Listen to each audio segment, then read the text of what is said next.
Welcome to the Fat Fuel Family Podcast, where every week Danny and Maura Vega discuss topics that help families live a healthy and active lifestyle with their little ones, including nutrition and training, peaceful parenting, education, and mindset. To stay up to date, make sure to hit subscribe on this podcast and check out the blog at www.fatfuel.family. You can also find them on Facebook and Instagram at DannyVega.ms, at FatFueledMom, and at FatFueledKids, and Fat Fueled Family on YouTube. Enjoy the show. Hey guys, sorry to interrupt the show, but I just had to let you know about an awesome new company we're working with called Regenerative Pastures. Regenerative Pastures provides grass-fed meat directly to your door from ranchers who practice regenerative agriculture. This means that the meat you're buying is healthier for the environment because of the way the land and animals are managed to sequester carbon and promote healthy soil biology. And of course, it's healthier for people because this meat contains higher omega-3 fatty acids. They have an incredible selection of grass-fed beef boxes, organ meats, and organ jerky that are all regeneratively raised. I absolutely love their chuck eye, T-bone, and even their ground beef is delicious. We just add some salt and pepper and it comes out delicious every single time. Supporting Regenerative Pastures directly supports ranchers financially, helps the environment, and ensures high-quality, delicious protein for us to eat. The best part is that when you use the code FATFUELED at checkout, you save a whopping 30% on their subscription box. So head over to regenerativepastures.com and use FatFuel to save on your monthly beef box. All right, let's get back to the show.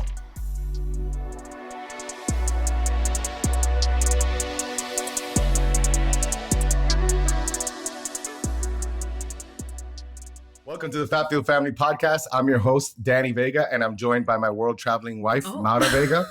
I forgot about the adjective.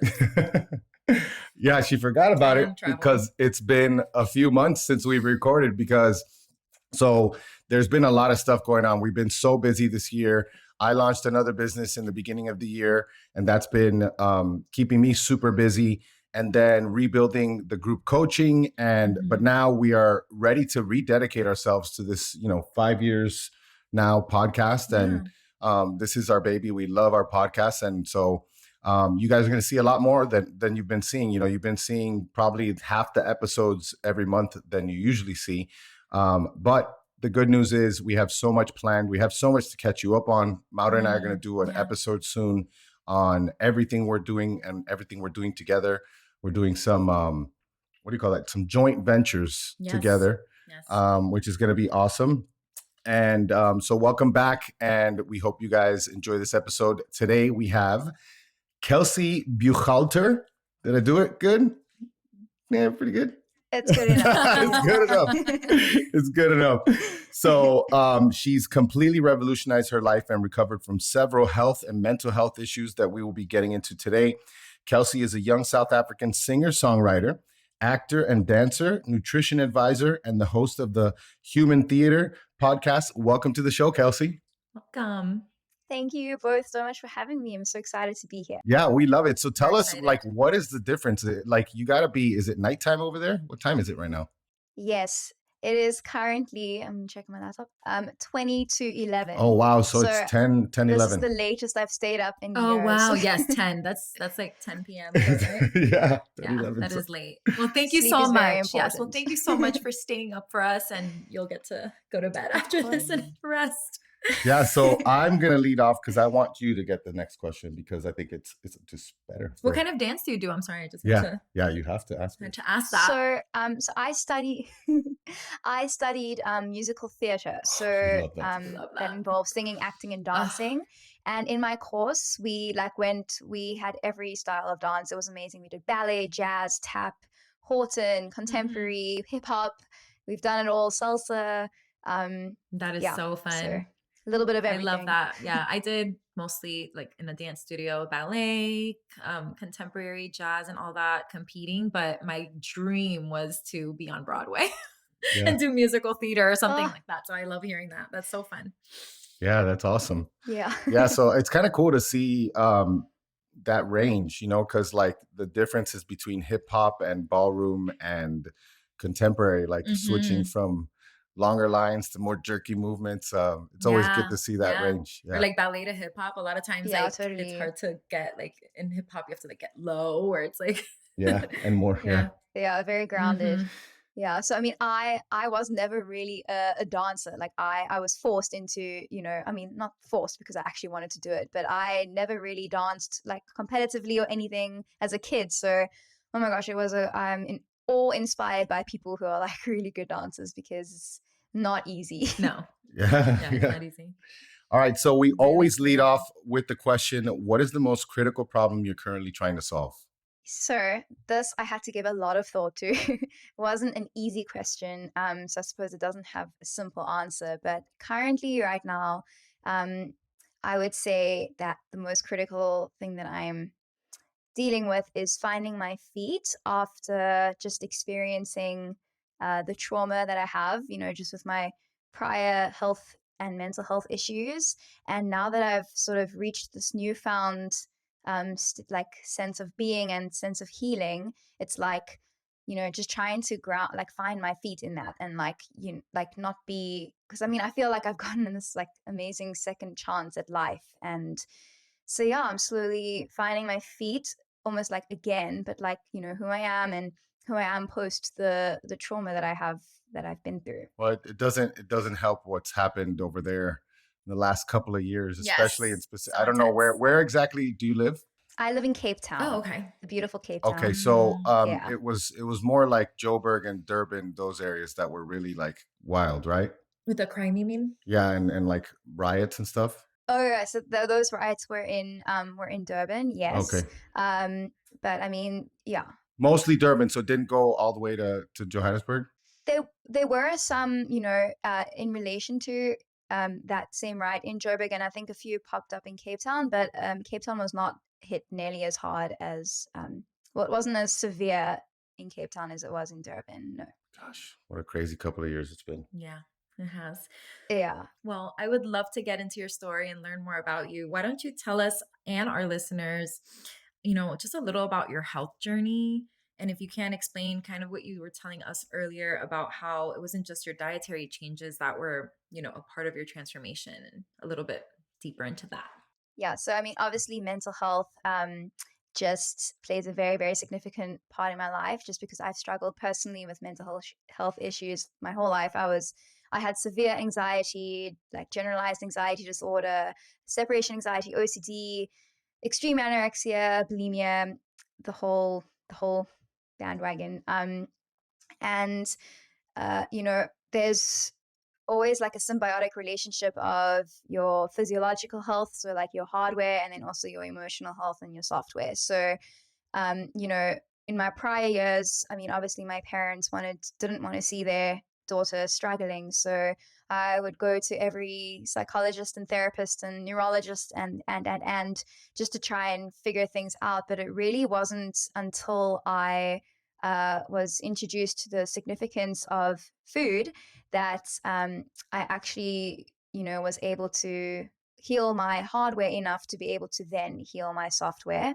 So I suppose I'm jumping quite a few things. Essentially, my story with my health journey goes, I had suffered with all those mental health issues. And then between the years of 2016 and 2018, my anorexia was very severe and I was in and out of hospitals. And, in the middle of 2018, up and above, just the emotional journey of everything, which I will get into, I actually went to a nutritionist, and she started describing, like, she just said to me, for the next 10 days, Kelsey, you are just going to eat meat and fat. At the time, she was like, you're going to eat as much meat as you can, and you're going to have about 8 tablespoons of olive oil a day. So like when I would wake up in the morning, I would have some warm water, a tot of olive oil, and some salt. And it was actually like just delicious. So essentially she was, describing a very highly nutrient dense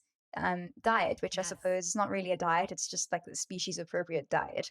But so that in and of itself already, like I literally within hours, like I remember actually when she was describing, I suppose I'll call it carnivore, but I don't really like labeling things. But when she was describing carnivore to me, there was like this light bulb that just switched off in my head. I mean, as a kid, I used to love like all the meat. I mean, braaiing, which is like barbecuing, is huge in South Africa. And like my dad makes the best like bride smoked chicken. And I would go, like my plate would be the graveyard plate. Like that is what I would crave. I'd crave everyone's bones and the bone, like the skin, the collagen, everything. That would be my treat. So when she was like telling me that I'm going to eat, just meat and fat, there was like this huge light bulb that went into my brain, and it was almost like the floodgates just opened, because I was like, oh my gosh, like, of course, this is like so exciting. And I remember being so excited. I went home to my boyfriend at the time, my ex. I went back to his house, and I was like, give me the eggs. I want eggs and I want olive oil. And I was like so excited to just eat. And it was the first thing ever in my whole emotional journey that actually got me excited and wanting to eat food. And like, just for that, I was like forever grateful. And I swear, like the minute I had some olive oil, there's like something lit up in my brain. And it was just, that was like fuel. That literally was fuel for me. And so that's like health and physiologically. But then obviously concurrently, there's also other things going on. And I will be very brief, and I'll just, when I left school, I did I started quite a few things, and they weren't necessarily, authentic to who I was as a person. And, concurrently in 2018 with finding out, like changing my diet, I also began, I only started studying in 2019, but I was able to audition for the Musical Theatre Academy that I was accepted into. I auditioned for that in 2018. I found out about it in 2018. A few months after, I actually started to change my diet around. So, up and above physically, physically healing my body with nutrient dense foods, I also went through a very synchronistic journey emotionally and found something that was, I suppose, me. And together, combined those two things of, nourishing my authenticity and also nourishing my physiology, it was just like a recipe for being a human, as how I've come to understand it. Wow. Maura, Maura's tears were leaking a little bit on that was one. I? Yeah. I could have also been yawning. Oh, okay. But no, I did get it, because I can relate to that feeling so much. Because I did have such a period like you where it was just restriction, bulimic behaviors, and an obsession, this like obsession of the food that I cannot eat, and just thinking that there had to be a better way. And it's like that light bulb of like, oh my goodness, like, oh wait, we were created in such a way that we don't actually have to suffer to also be healthy and fit and feel good. I can actually eat the foods that I crave, which is the fat and those delicious foods. I love that you said that you remembered when you were little, because for me, children are the most, what do I want to say? Primal, and they have like the healthiest hunger signals. Like they know what they only eat to survive, like a little baby. And I can get any baby to eat organ meats, any of them. But then That's like adults will have like a little bit more of an aversion, but it's like any baby, you give that to them and it's just so primal. Like they know, it's like their bodies, they just love it. It's so I love that you said that. Wow. And amazing that your doctor actually. Yeah, or the therapist, whoever it was. Was it your doctor? Yeah. Wow. It wasn't a doctor. Oh, it wasn't the doctor. No, okay. I mean, your doctors, Yeah, the doctors, because usually doctors do not recommend that. So it was it was your therapist. Yeah, it was a nutritionist. Nutritionist. And although I will say now, my GP, my general practitioner, like our family doctor, I suppose, he is totally aware, and like he's obviously seen my transformation, and he himself has told me that I, out of all of his patients, have got the best cholesterol readings. So that's wonderful. Yeah, which I was like totally surprised. But I mean, I remember I've been to so many specialists and like physicians. I don't even want to know how much I have cost, but anyway, and that she was like supposed to be like one of the top endocrinologists, and she literally said to my face when I told her about carnivore, she's like, but we use olive oil and fat to fatten up the kids in the children's hospital. So what do you expect is going to happen to you? And like she very well knew. Talk about no bedside manner. No bedside manner there. Talking to a someone with disordered eating. Yeah. Gosh, like, first of all, what you said is so true. I mean, Dr. Baker shared, did you see what he shared this morning? No. It was a hilarious Instagram post of this child. I don't know what it was. It was some plant food, but the minute they gave it to him, he was like crying, and then they took it away and they gave him like, I guess, like a strip of like steak, and he just starts gnawing on it, and you can see like his reaction, or I don't know if it was a boy or a girl, but either way. Well, don't you remember Desmond? He would suck the juice out of it. Yeah, and then he would cry when it was gone. Yeah. Every single time he would cry when it was gone. I mean, that's pretty much me now when I eat as well. Right? And when the steak is over, it's like...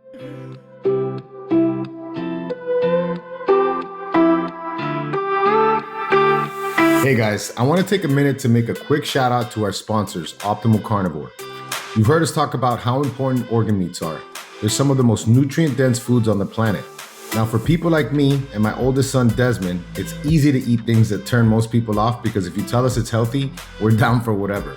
But for my other son, Dean and Maura, and I suspect a lot of you, not so much.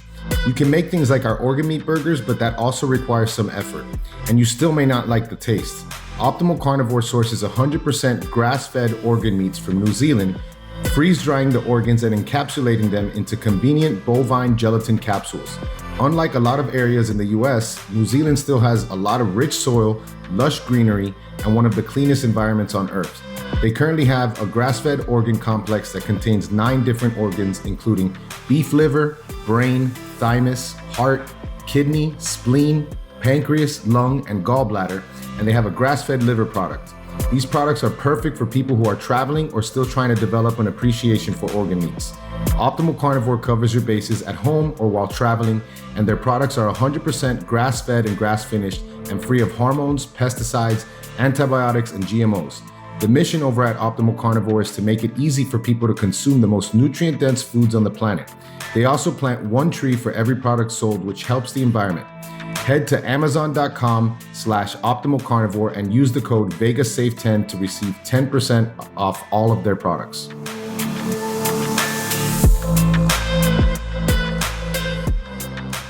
I just have like a kind of like just a specific question because I think it's good for people to know. You don't have to tell us what you were before, but how many kilos did you put on? Like, would you say like in a certain amount? Were you very thin and did you added some weight? Yeah, I did the conversions a while ago, and you could tell us kilos. You could tell us kilos. Yeah. Okay. In kilos, I think my lowest weight was 23 or 24 kilograms. Wow. Well, yeah, no, it's I mean, I'm laughing now, but I mean, it's like it was really intense. Wow. And I would say I've put on over 24 kilograms now. I don't really weigh myself a lot, but I've definitely put on way over 20 kilograms. And, also being in, inpatient treatment facilities as well. I mean, I go through the program that they have for eating disorders, which is another topic in and of itself. But I mean, in those programs, you are forced to eat all the chocolates and the sweets and everything, which is obviously is not conducive to any mental healing and serenity because your blood sugar levels are just spiking up and down. It's ridiculous. So I don't even know what I was going to say about that. But yeah, I mean, what I was going to say is that I know Rebecca Farmer has also spoken about this, not necessarily that she was in a clinic for an eating disorder, but she said that she's gained weight, both with the very high carb standard American diet, but also with carnivore. And that's why I'm so outspoken about carnivore because, again, I don't like labeling it because diet culture, like I'm in both fields. I'm in both fields of like keto, carnivore, but I'm also in the eating disorder recovery space where there should be no fear foods and things. So I am very aware of, labeling things. That's why I like calling it just a species appropriate diet, just like you would know to feed a cat meat. Anyway.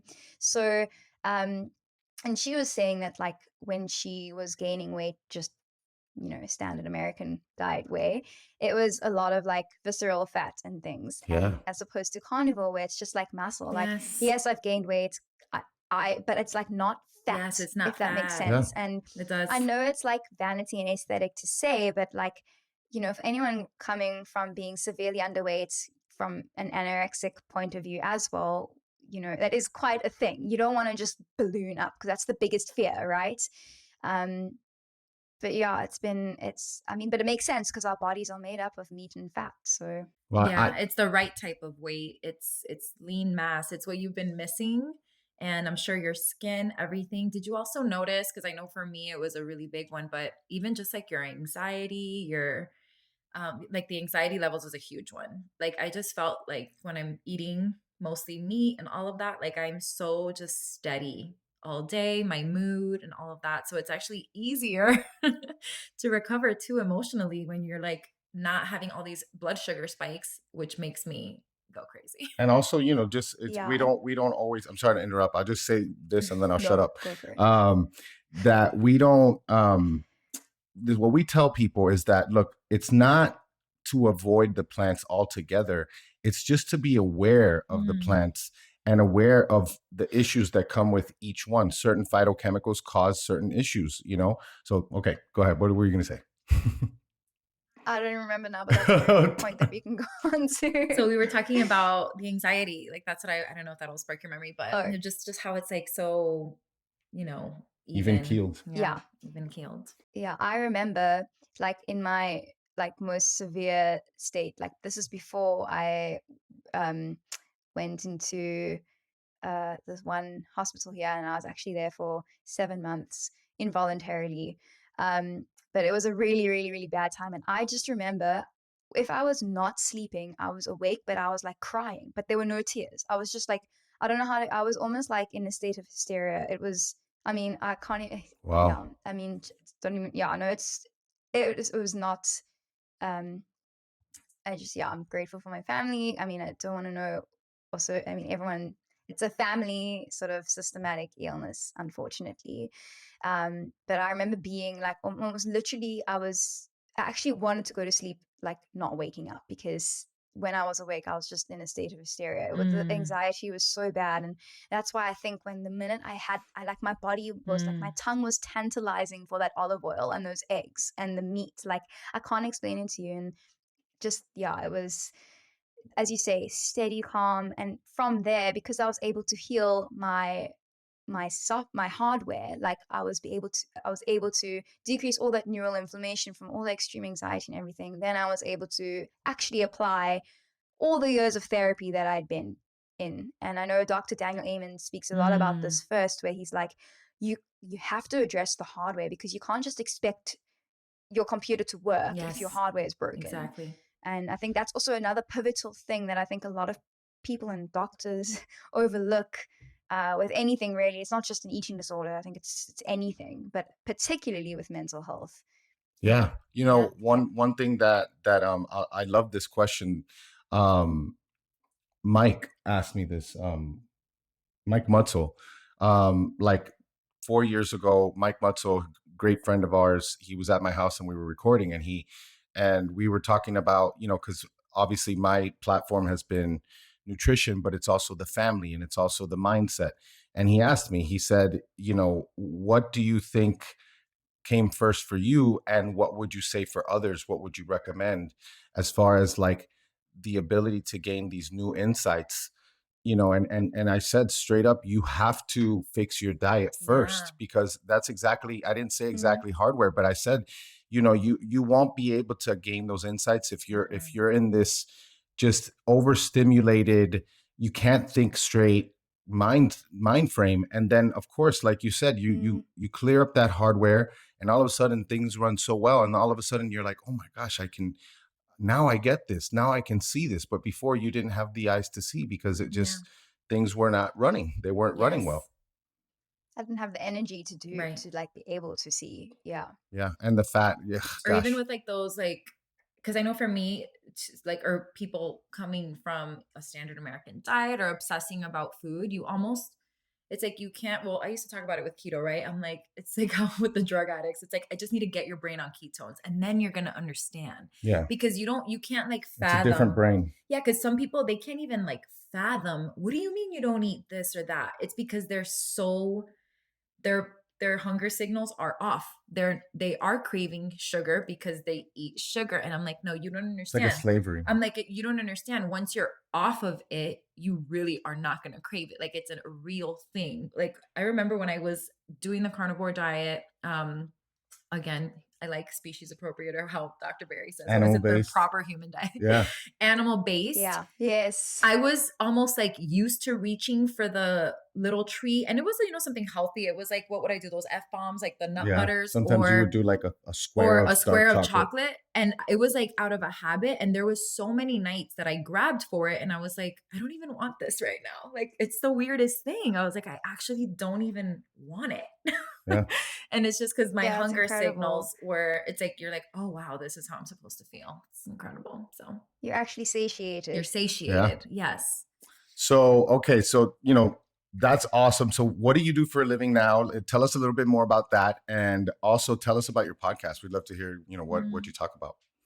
Yes, so I graduated musical theatre in 2021, so at the end of last year. And up until now, I've been, I suppose, trying to find my feet in the world as well, like no longer being a student. And I've done Tim Noakes' Nutrition Network nutrition advisor training, because I really want to be qualified to help people now. So I'm also a singer-songwriter, so I've been writing music and playing music my whole life. So I'm in the process of also recording my first EP as well. Awesome. I suppose making all the things happen, like making all my dreams and passions, I suppose, tangible things now in a reality. So that's so cool. I've been writing lots of music, recording music. And then one of my biggest dreams, just because also podcasts, during lockdown, I found podcasts, and I actually began to educate myself also on the science behind keto and carnivore, and that empowered me like to newfound levels. And also just understanding how the body works. I think that's another thing that I feel like therapists, there should be a school of psychotherapy that you actually learn how the body works. And actually it should be in school. You should be taught how your body works and how your brain works, because it is just so empowering. Anyway, so since I found out about podcasts and fallen in love with them, they accompanied me on my morning walks during lockdown in my garden. It has been a huge dream of mine to start my own podcast. And actually today, literally about an hour and a half ago, I launched my own podcast Fantastic. on this day. So it's like so cool. So what's the name of it? Synchronistic. It's called The Human Theatre. Love it. So I'm all about normalizing the concept of being a human being, the good, the bad, and the ugly. And just everything that I've learned, I want to share it out there just to help people. And I thought it was a beautiful synchronistic play on my journey of like coming to find myself as a human being and my love and passion for the theatre, because, creativity and the theatre are, it's the most powerful ways of creating change. And yeah, I suppose it's like my little it's my little labor of love, my little baby, where I get to, explore and create and put all my passions into one platform. So I love that. I totally love that. I mean, we always say it's the most selfish thing we do. Yeah, we learn so much. We make new friends. Yes. I see like my, the way I think of things, I'm like, yeah, there's so many plays that you can do on that. Like, I think of, all the world's a stage. Yes. And so you can even play between like, what is reality versus what reality they're casting out to us. And how are you going to be able to see that true reality if your hardware is not working? So I will say one thing, and then I'll let you ask. I just want to say, if you haven't heard of Georgia Ede, have you run into Dr. Georgia Ede stuff? She's okay. Yeah, because she's in the field. So like, she's one who gets it. And she deals, what I love about her, well, she is a psychologist. She's a psychiatrist. I don't know if psychiatrist or psychologist. Anyways. I think she's a psychiatrist. I think she is a psychiatrist, because I know that she works at the Women's College. In Harvard, yeah. And she was a big one for me. Like, she helped me understand so much, or even just share with others, because she addresses the mental health part of it. And people don't understand, like, it's easier for people to accept that a gastric problem or a knee pain or things like that are in your just physical body, which, not to say your mind is not your body, but for some reason people completely separate that and think that your brain is just, no, that's something different. That's not affected by food or anything. So it's just, I love hearing her put those things together, because it's so important. Yeah. It's funny you mentioned all the world's a stage. In fact, in my first episode, I quote that. Oh, So, yeah, you must listen to that's it. Oh, I will. we definitely I will will. listen to it. Yeah, that's good that you quoted it. It's so funny. I have thoughts on the person who even said it. I have thoughts on who he really is and all that, but that's a whole different story. Yeah, why don't you ask her the last question? Oh, okay. Yeah. So thank you so much for coming on, Kelsey. This has been such a lovely conversation. I'd love to meet you someday. Can you tell our listeners, where they can find you online if they want to find out more about what you're doing and connect with you? Where can they do that? Sure. So I think the easiest place for now is just to follow me on Instagram. So it's at Kelsey Begolte. So it's quite a long one. And I suppose it'll be in your show. Yes, it notes. Yep. We're putting it here. KELSR. Okay, do you want me to spell it out? We can put it in the show notes. We'll Don't put it in worry, the show notes. Yeah. Yeah, we'll definitely put it in the show I'll notes. spare you guys a minutes. And then once that launches, people, if they want to listen to the podcast, they'll be able to just on your Instagram. I'm sure you'll be sharing it on there. Yeah, we can share the link. Yes. So, I mean, at the moment, it should be on Apple Podcast and Spotify and Google. I'm not familiar. Yeah, Google Podcast Player. And just search The Human Theatre. Beautiful. Okay. And of course, it's theater with the R-E, not E-R, right? Okay. Yes. South African. Yes. Yeah, that's it. Proper spelling. Yeah, that's what we always say. I was just talking with a buddy, because I always change, because when I got out of medical device, it was because I started getting clients all around the world. And of course, I started to learn the way people say different things. And so when I speak to people from different places, I know kind of what I'm dealing with so we can understand each other better.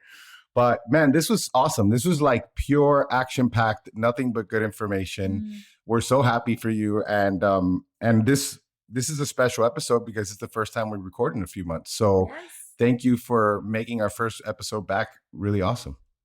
Thank you for having me. And I hope to have you guys on my podcast. Oh, anytime. We would love to come on The Human Theater and talk about whatever it is that you want to talk about. So thank you so much for coming on. Thank you so much for having me.